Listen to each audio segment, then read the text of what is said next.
Olá, gente, boa noite, tudo bem? Nelson Guimarães. Seja bem-vindo aí, você que vai estar assistindo essa breve live que eu vou fazer. Essa semana eu tive algumas pessoas conversando comigo sobre velha e nova aliança. Perguntas básicas que fazem para mim há anos e anos, há 15 anos, as pessoas me perguntam sobre batismo nas águas, sobre unção com óleo. Eu estou aqui pelo Instagram e aqui pelo Facebook, pelo meu Facebook. Aqui no Instagram tem aqui já duas pessoas. Acho que é o Alex Vilhena, acho que é isso. E entrou uma outra pessoa aqui. Mas vamos lá. Onde eu quero chegar com essa live? E eu explicando para a pessoa que a pessoa queria que eu explicasse sobre unção com óleo, se era para a gente usar óleo nos dias de hoje, se a gente precisa, né, batizar nas águas. E eu falei para essa pessoa, e vou falar aqui para você, que primeiro passo, existem 3 fundamentos que nós precisamos entender sobre velha e nova aliança. É um assunto muito polêmico, mas é um assunto que a gente precisa. Boa noite. Boa noite, Alex. É o Alex que está aí? Fala aí comigo. Que ali está a Vilhena. Então é Alex Vilhena, pelo menos é o que eu entendi aqui. Seja bem-vindo. Fica aí para você ouvir o que eu vou falar. Não vai ser longo não, vai ser rápido. Então aqui pelo Facebook e aqui pelo Instagram. Isso, ok, Alex. Então presta atenção, e eu quero falar isso rapidamente. Existem 3 textos básicos para que a gente comece a conversar sobre velha e nova aliança. Eu ensino isso há mais de 15 anos, então as pessoas que estão aqui na minha célula, hoje eu tenho uma célula aqui, está aqui diante de mim a Alvanira, Neide, pastor Paulo Rodrigo, e nós estamos aqui na célula. Eu falei, mas eu vou fazer uma transmissão ao vivo, porque aí eu explico para vocês, e explico também para quem quiser ouvir e assistir. Então presta atenção, 3 textos básicos para começar. Alguém está te procurando, perguntando sobre água, óleo, dízimo, Santa Ceia, jejum, essas coisas todas que eram da velha aliança. Mas por que nós não praticamos mais essas coisas? Então eu vou citar 3 textos, fundamentos básicos para que você entenda. Primeiro é Mateus 26, 28, onde Jesus lá na Santa Ceia, lá na dita Santa Ceia pela igreja evangélica, que não existe, né? Ali foi Páscoa, na última Páscoa, Jesus, quando pega o pão e o cálice ali, e ele vai fazer toda a cerimônia final da ceia, né? Daquela Páscoa que ele escolheu fazer, decidiu fazer, escolheu os discípulos para fazer, e aí ele cita o quê? Este é o sangue da nova e eterna aliança. Então em Mateus 26, 28, o texto está claro, dizendo que ele estava ali inaugurando uma nova aliança. Então, se ele inaugura uma nova aliança, quer dizer que uma ficou velha. 26, 28. Se você tem Bíblia aí e quiser acompanhar, diz assim: porque isto é o meu sangue, o sangue do Novo Testamento.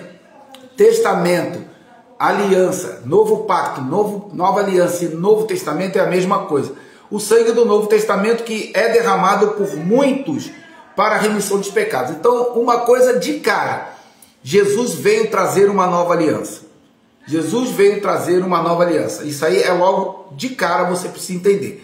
Esse é o primeiro fundamento que você precisa entender. Separar a velha da nova. Jesus veio trazer uma nova. E se ele trouxe uma nova, algo iria envelhecer. Algo iria ficar para trás. Então, número 1. Jesus trouxe uma nova aliança. E aí ele ia colocar a antiga, velha, iria ficar para trás.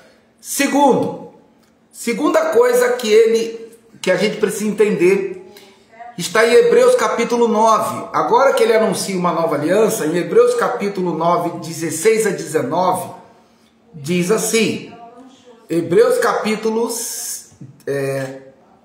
Hebreus 9, cadê? Estou abrindo aqui para ler para você. Hebreus 9, de 16 a 19, olha o que diz. Porque onde há testamento, é necessário que intervenha a morte do testador. Porque um testamento, aí poderia ser aliança, porque onde há aliança, é necessário que intervenha a morte do testador. Porque um testamento tem força onde houver morte. Ou terá ele algum valor enquanto o testador vive? Claro que não. Por isso, também o primeiro não foi consagrado sem sangue. Qual o primeiro? A velha aliança. Então, por isso, ele está citando, ó, lá na velha também não foi sem sangue. Teve que derramar sangue.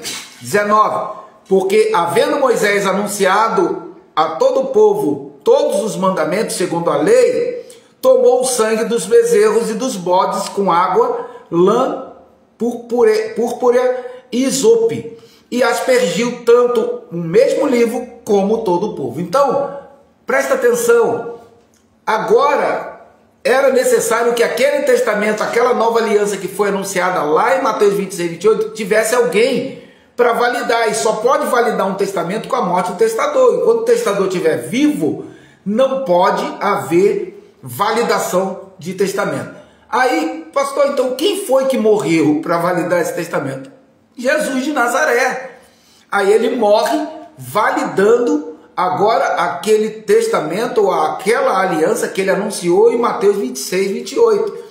Então a segunda coisa, primeiro ele anunciou a nova aliança fazendo da antiga ficar velha.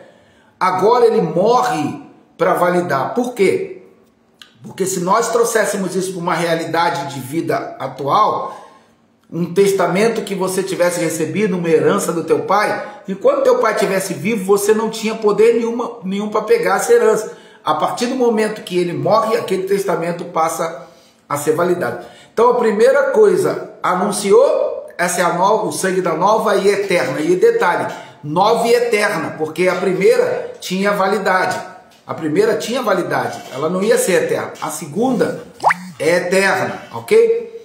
Segunda coisa, agora tinha que haver a morte do testador. E ele morreu. Quem? Jesus de Nazaré. E por último e terceiro, eu falei que ia ser rápido, já estou na terceiro tópico aqui. Terceiro, Romanos capítulo 7, de 1 a 4. Agora, tá bom, o primeiro morreu, o primeiro que foi Jesus de Nazaré teve que morrer, nós não estaríamos mais conectados a ele, mas estaríamos conectados a outro. E que outro é esse? O apóstolo Paulo cita em Romanos capítulo 7, de 1 a 4. Então presta atenção no que eu estou falando. 3 coisas. Anunciou, morreu por ela, e aí agora a conexão da nova aliança é com outro. Não é mais com o homem Jesus de Nazaré, é com outro. E Paulo cita isso em Romanos capítulo 7, de 1 a 4. Vamos ler. Romanos 7, de 1 a 4. Olha o que ele diz. Ó. Espera aí que eu cliquei aqui errado. 7, de 1 a 4. Foi. Não sabeis vós, irmãos, aí abre parênteses, pois que fala aos que sabem a lei. E eu citei aqui na célula, vou citar aqui também. Eu não gosto muito de ler quando está entre parênteses, porque isso foi acrescentado. Então eu vou citar sem ler o que está dentro dos parênteses. Versículo 1. Não sabeis vós, irmãos, que a lei tem domínio sobre o homem por todo o tempo que vive. Presta atenção, verso 2. Porque a mulher que está sujeita ao marido enquanto ele viver, está-lhe ligada pela lei, mas morto o marido está livre da lei do marido. De sorte que, vivendo o marido, será chamada adúltera se for de outro marido. Mas morto o marido, livre está da lei, e assim não será adúltera se for de outro marido. Paulo está citando que um casamento, uma mulher casada não pode ter o segundo enquanto o primeiro estiver vivo.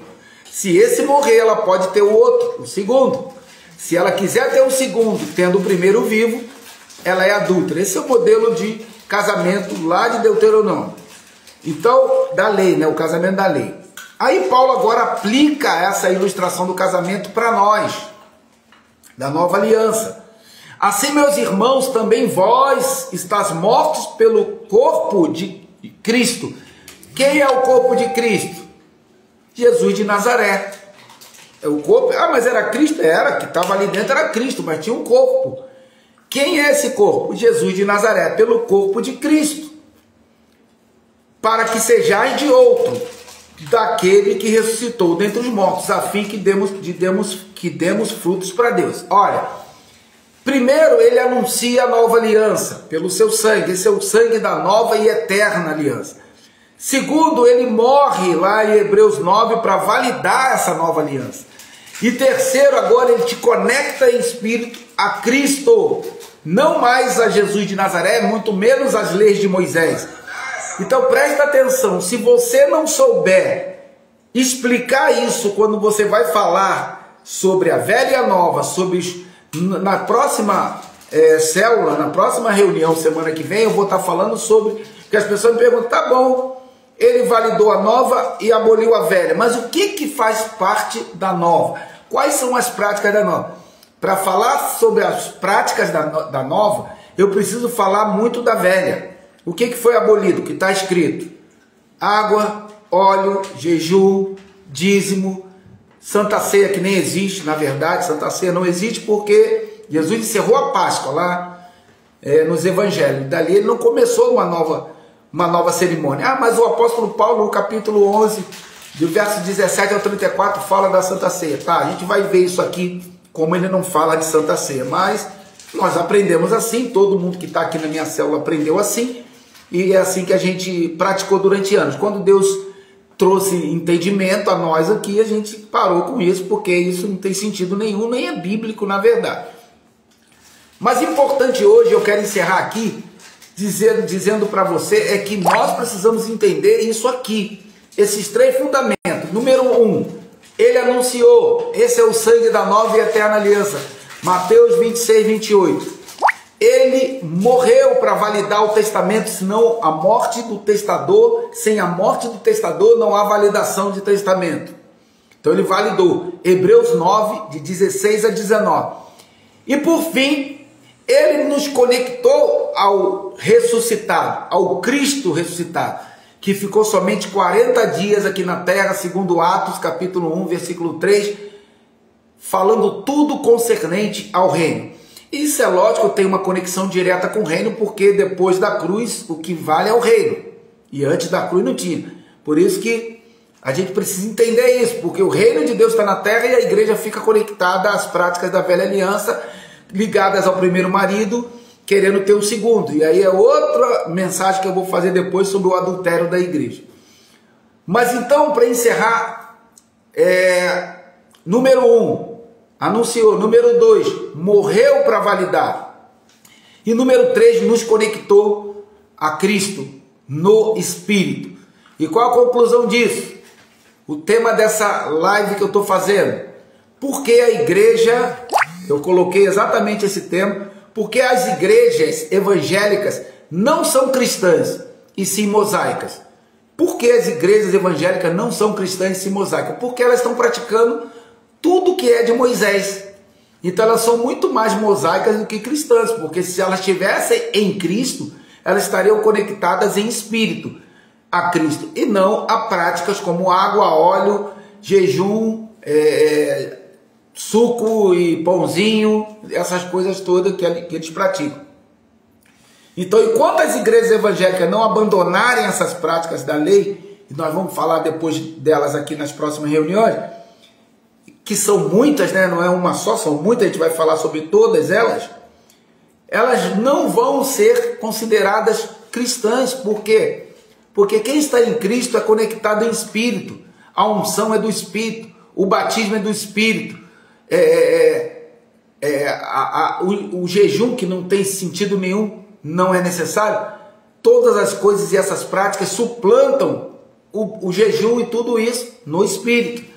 Então, é isso que você precisa entender para iniciar. Se alguém perguntar para você, pastor, por que vocês não jejuam, não praticam essas coisas que as igrejas evangélicas praticam? Por causa desses fundamentos que eu te citei hoje.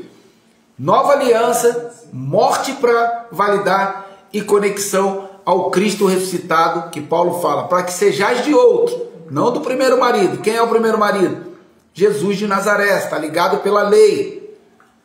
A igreja, essa mulher que Paulo está citando na ilustração. E o Cristo ele já cita no versículo 4, para que sejais de outro. Então, abandonando o primeiro marido que morreu, né? Por isso que ele fala, enquanto o primeiro não estiver morto, você não pode ter o segundo. Não, mas para mim morreu, pastor Nelson. Então desconecta das práticas dele. Ele batizou nas águas? Você não tem que batizar. Ele foi ungido? Você não tem que ser ungido. Então nós vamos falar isso nas próximas lives. Então eu vou ficando por aqui. Se você tiver pergunta para fazer, tá lá no meu Facebook aqui, ó, nessa mensagem, nesse notebook aqui eu estou transmitindo para o meu Facebook e aqui para o meu Instagram.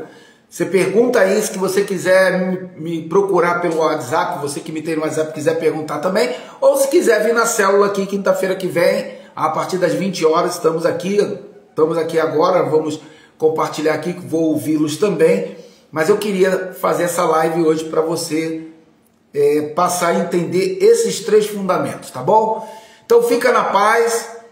Você que está aqui pelo Facebook, um grande abraço, fica na paz. Você também aqui pelo Instagram, que você possa estar entendendo essas questões que eu estou falando aqui.